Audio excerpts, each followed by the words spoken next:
Players from all over the world came to the great golfing venue of Woburn in mid-May. The players aged 15 to 63 had one focus: to do their best and play well in the second G4D Open. Here in this edition of the EDGA podcast, we bring you some high points from on and off the course in a fascinating and now established week in the international golf calendar. So let's check out Woburn.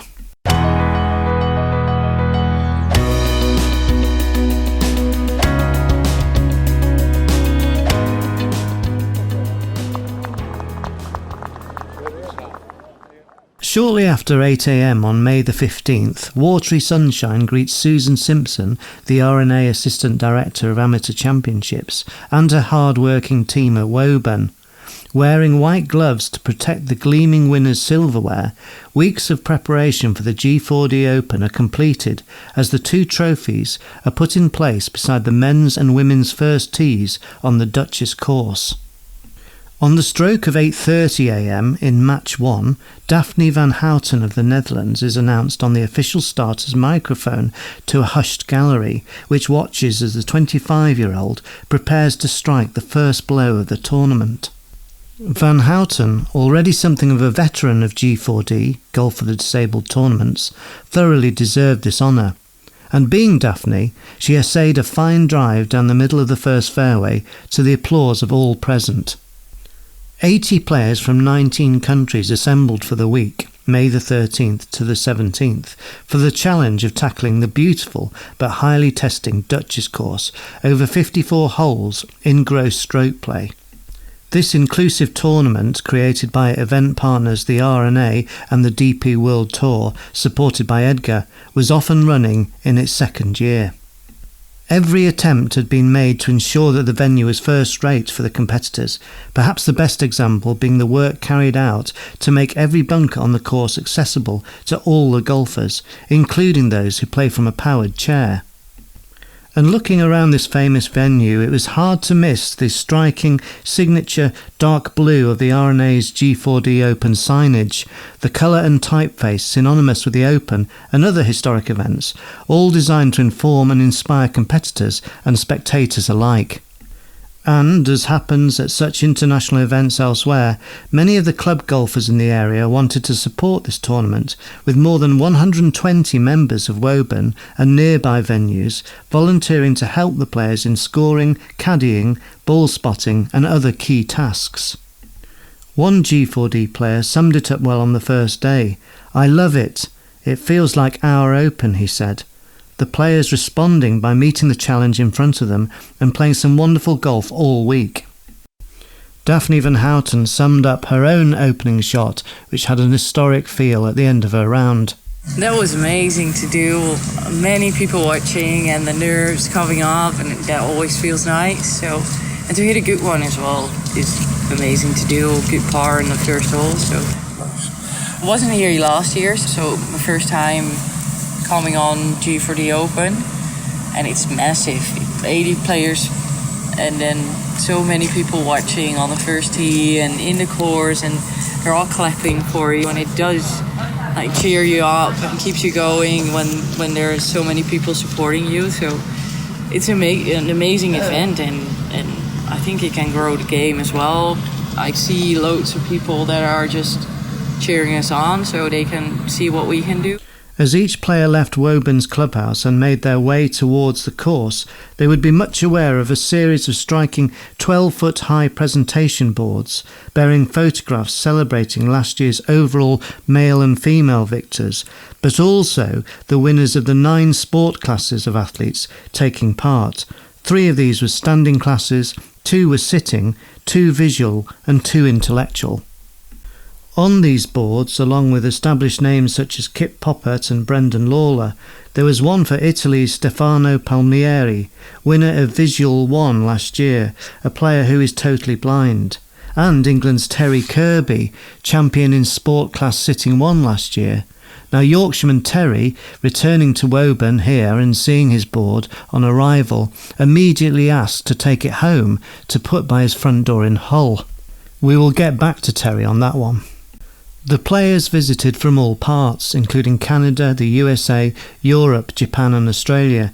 They had qualified through the world ranking for golfers with disability, WR4GD, but nevertheless the tournament seemed to retain the feeling of solidarity and competitive community found in the 140-plus EDGA-run, badged or supported events worldwide, where these ranking points are accrued. The G4D Open is, however, different. Importantly, the media interest helps EDGA make more people aware, individuals with a disability, family and friends, that there is a community of golfers in which they can join, whether as a sampler, perhaps taking first chips and putts following an injury or illness in a hospital setting, a rehab clinic, a sports hall or golf venue, or as a more regular participant, or as a regular competitor as seen here at Woburn. With this fine club owned by the Duke of Bedford becoming almost a world centre for G4D for the week, organisers made maximum use of the time, welcoming to a series of workshops international delegates including from national federations from as far afield as Egypt, Japan, Norway, Uganda, Ukraine and South Africa to help chart the future by seeking to build capacity in G4D and enhance golf's offer. Themes including the improvement of venues, communications, competitions, coaching and workforces, while supporting the R&A in its work to make the game more inclusive. Tony Bennett, the president of EDGA, explained the thinking behind this activity at Woburn. A major benefit of this tournament is to bring the eyes of the world to G4D and highlight golf's power to help people reach their potential. With approximately 16% of the world's population having a disability, focused attention around this year's G4D Open made this a significant week for those seeking to make changes and for those who could and should benefit from positive change. This tournament showcases fantastic players from 9 sports classes. All the players qualified on merit through the world ranking. However, many fine players didn't qualify this time, as happens with a ranking system. But we now want them to be inspired to work on their game further, to be the best they can be, so they can show everyone their golf skills next time and contest for sport class trophies. Out on the course, world number 1 from England Kip Popert, who has cerebral palsy, and Ireland's Brendan Lawler, world number 2, who has Ellis van Creveld syndrome, played some fantastic golf between them all week, with Popert's closing 2 over par 74 for a total of 217, edging out Lawler by a single shot. Certainly their great play and the others' very high standards will have stirred the imagination of the spectators and those who have watched through media channels during the week. Kip, the champion, said on finishing, Yeah, pretty pleased with that. I was playing well coming into this week, and then, to be honest, the last 2 rounds didn't really have my A game, but I was pretty pleased to get the win, and it was nice, as you say, Brendan and I have a good battle, and we get on well, so it was really good. All of the 80 qualifying players have a designated sport class and not only competed in the overall championship but also in their respective classes. As Kip Popert holed out from 2 feet to finish the tournament, alongside the overall leading male and female winner, who was a certain Daphne van Houten, a gross prize was also awarded in each sport class. The men's gross prize winners were as follows. Intellectual 1, Cameron Pollard, Australia. Intellectual 2, Thomas Blizzard, England. Standing 1, Juan Pastigo Arce, Spain. Standing 2, Kip Popert, England. Standing 3, Brendan Lawler, Ireland. Sitting 1, Terry Kirby, England. Sitting 2, Richard Cluen, the Netherlands. Visual 1, Paula Rahili, Ireland. Visual 2, John Eakin, England. The women's gross prize winners were as follows. Intellectual 2, Erika Malmberg, Sweden. Standing 1, Alessandra Donati, Italy. Standing 2, Amy Bullock, England. And standing 3, Daphne van Houten, the Netherlands. Women's champion Daphne van Houten, who was born with scoliosis, talked of the positive environment surrounding the players she knows well from other EDGA tournaments.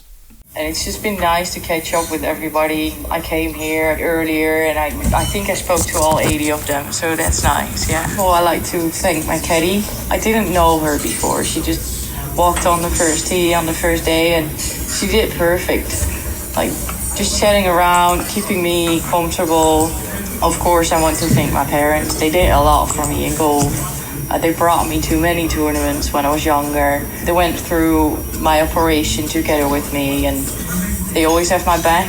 Even though they're not here, I know they're supporting me and texting me. So yeah, and my family, just my whole family, my brother, my nephew, EDGA, of course. I want to thank EDGA because they make this, they make it work. England's Tony Lloyd, because of the challenges of his condition, he was born with bilateral upper limb phocomelia, which he refers to as having elbow-length arms with no hands, wasn't expecting to win the overall tournament, but he put together 3 brilliant gross rounds of 86, 81, which included 4 birdies, and 84 to come fourth in his sport class, standing 1. Tony said of his achievement, I'm thrilled with how I played this week with 3 rounds in the 80s. After last year's 3 rounds in the 90s where the course beat me up, I got the redemption I came here wanting this week. So I'm very happy with my play this week. This is the simplest thing in the world. It's practice, practice, practice. It's the only way you'll get better is by repetition and just trying to improve. Female winner in Intellectual 2, Erika Malmberg, who is autistic, also competes in order to spread awareness and understanding of this often misunderstood condition. Michelle Lau of Cambridgeshire was also in this sport class, inspired to compete herself after seeing Erika's posts about playing golf with autism on Instagram. At Woburn, Erika shed a few tears as the Swedish player described how golf has helped her to learn and become stronger in life. Richard Kluwen of the Netherlands won the day in sitting 2 at Woburn, and just as Daphne did, he praised his volunteer caddy. Every player we spoke to at Woburn was so grateful for the help of the volunteers. They were run by Glenna Beasley and Steph Dimich, with great efficiency and always a sense of humour. Richard Kluwen said of his experience, This is the first time I played a G4D tournament, and I'm bedazzled. I'm really, I can't believe that an organization can be so good. It is well thought of, everything is right. A lot of volunteers who help with everything. It's really a party to be here.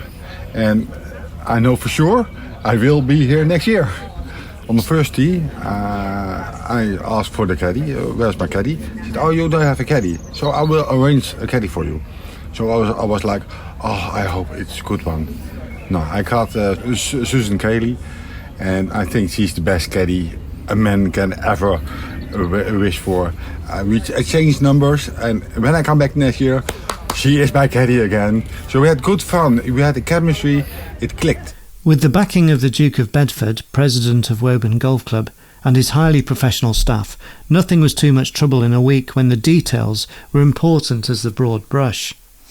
In the build-up to the event, EDGA Head of Instruction and Education Mark Taylor coached the PGA professional staff at Woburn so they could gain expertise in the area of coaching players new and established with a disability. Sessions included learning how to help players who swing from a paragolfer and players with a visual impairment.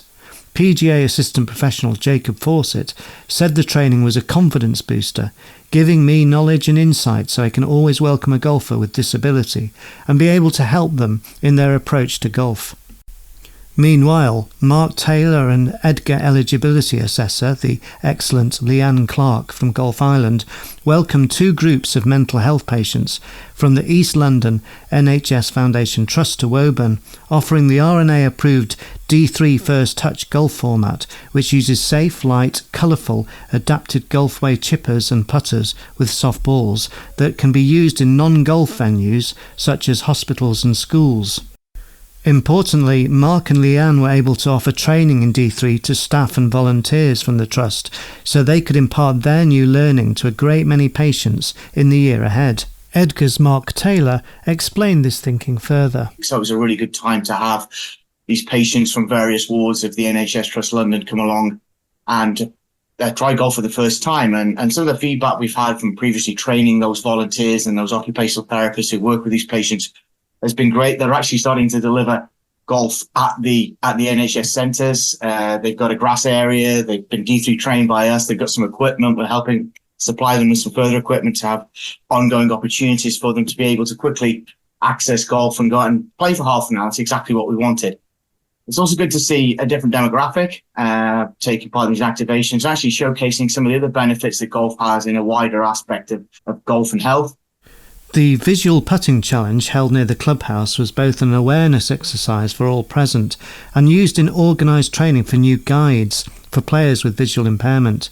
Everyone having a go gained an insight in what golfers with a visual impairment must contend with on every green. Helped by an attending guide, simulation glasses made the putting process gradually more difficult, and those trying the challenge had to rely on their guide and their own sense of feel and balance to succeed.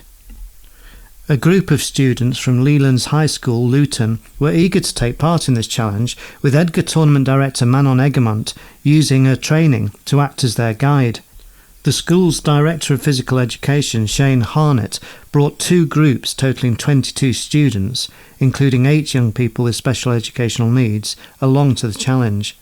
Mr. Harnett said, "We thought this was an ideal opportunity to expose our students to a new sport in golf, and certainly watching the players on the course and then taking part in this visual challenge has made us all think a little more about the resilience some athletes need to succeed. It has been a really positive experience for us all." Students commented on how impressive it was that golfers with a visual impairment could take part in the G4D Open. One of those players, Paul O'Rahilly from Ireland, was playing in the Visual 1 sport class and was taking on all the challenges faced by someone with a significant visual impairment out on the Duchess Course. Paul was hugely grateful to his great friend John, who was with him as his guide, doing a fantastic job. Of his own playing, Paul said, I was very impressed with the golf course to begin with. It's one of the finest golf courses I have ever played. It's a fantastic test in every way. You really need to be hitting the ball to a level of accuracy that would challenge the best of golfers. You know, whatever tee you're playing off, you need to be hitting it what I call the 95th percentile and above. You have to be 95% accurate with all your shots. And in addition to that, then you're faced with undulating lies. You're faced with challenging stances, and that's just the start of it. Once you get to the green, then you're faced with these just incredibly fast greens. The work that went into the event itself, from the RNA, from EDGA, from the Woburn Golf Club, professional people and volunteers, brought something together that was just really well planned from start to finish. We were treated like professional golfers. We were treated with tremendous respect. Thinking for the future, the aim is to bring in more quality female golfers for the G4D Open in 2025. There are 11 female golfers qualifying this year. Daphne van Houten would agree with this objective. I think it is quite important. I try to encourage other women to play golf, disability or not. And I can see it grow. I've been in EDGA for a few years, and it's growing and growing, and a little bit more competition, so that's really nice as well. It keeps me sharp if there's many more women that play well, so that's been really nice, yeah. Amy Bullock, EDGA's Director of Women's Golf, added, "There were more women playing this year, which was fantastic, and there was a lot more coverage of the women playing across social media, and when you speak to all of us, we've all had a brilliant time. It's been a fantastic experience. And that comes across in all the photographs, and hopefully that will reach a wider audience and encourage more women to want to be part of what is a fantastic event and is only going to get better and better." Talking of the future, on a practice area behind the clubhouse at Woburn, something great happened on the second day of the tournament. Sportsmad Joni, aged 10 from South Oxfordshire, was invited to join a special coaching session given by EDGA, where she joined a group of children with limb differences to test out a new golfing device being developed to increase accessibility for the sport. UK-based Koala is collaborating with EDGA on the development of the new golf tool, which is designed to enhance the ability of players with upper limb differences to effectively use a golf club. While the development process is still in its early stages, the session at Woburn followed months of research and testing and was the first time that younger players have been invited to try out the prototype device. Joni and 4 other children completed 4 holes on a specially created practice course, experiencing both teeing off and putting. Joni later commented, "The whole day was a great experience because I got to try a new sport for the very first time and met lots of people who were just like me. The new prosthetic and tool gave me control over the golf club so I could do a better swing. This was my first time playing golf and I hope I will play again soon." Amy Bullock, who has been supporting Koala's research with Mark Taylor, said, I think the koala session was just fantastic. Just first of all, just to see children having a go at golf for the first time, smiling, running around, having a great time is just what all of this is about. Children are our future, aren't they, for playing this sport? And I've had some fantastic feedback from the parents who have said their children that took part in the koala event are all desperate to get to the driving range. And hopefully that means they're going to want to keep playing golf, and they were inspired by the whole experience to want to be part of this. This activity summed up the whole week in Woburn, thanks to the great efforts from the organisers, the staff at Woburn and His Grace the Duke of Bedford, the great many volunteers led so well by Glenna and Steph, the caddies, guides, friends and family of the players, but most of all the players who handled the challenge of the Duchess Course with great skill and grit. Well done to everyone.